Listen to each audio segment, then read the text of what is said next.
Hello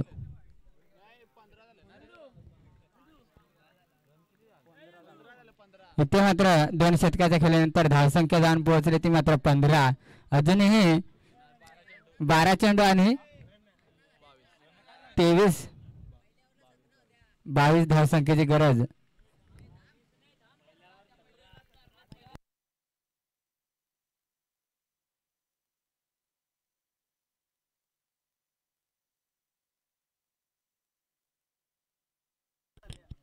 sorry 18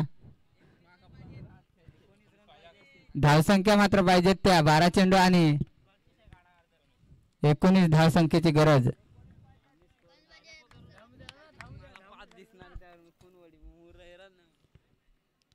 इथे मात्र सुरेख पद्धतीचा चेंडू होता, निर्धाव चेंडू.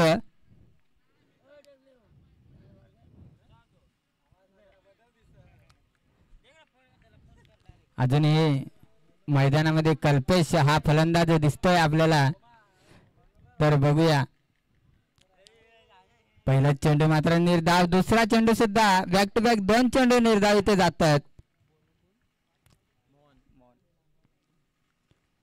काही कमालीची गोलंदाजी असेल मोहन दादा यांची.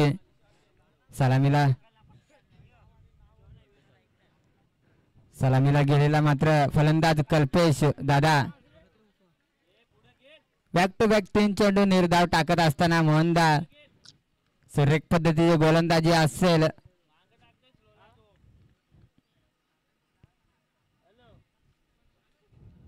इथे मात्र पुन्हा एकदा चौथा चेंडू सुद्धा निर्धाव चेंडू.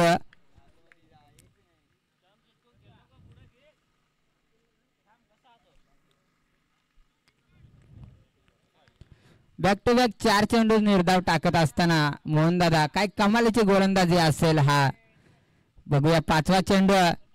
इथे मात्र 5वा चेंडू सुद्धा निर्धाव टाकत असताना कल्पेश दादा काय समजत नाही ते. इथे मात्र अंतिम चेंडू असेल मोहनदा यांचा. शेवटचा चेंडू बघूया. शेवटचा चेंडू जर निर्धाव टाकत असताना मात्र दुसरं शतक मिडन येईल असं वाटतंय मला.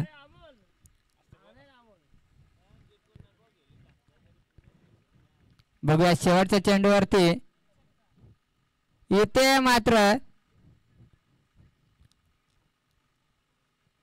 हा मात्र बायच्या स्वरूपात धाव मिळालेली आहे. तसं पण समजायला गेलं तर मिडन शतक असेल. हा मोहनदाचा दुसरा शतक मिडन ओव्हर.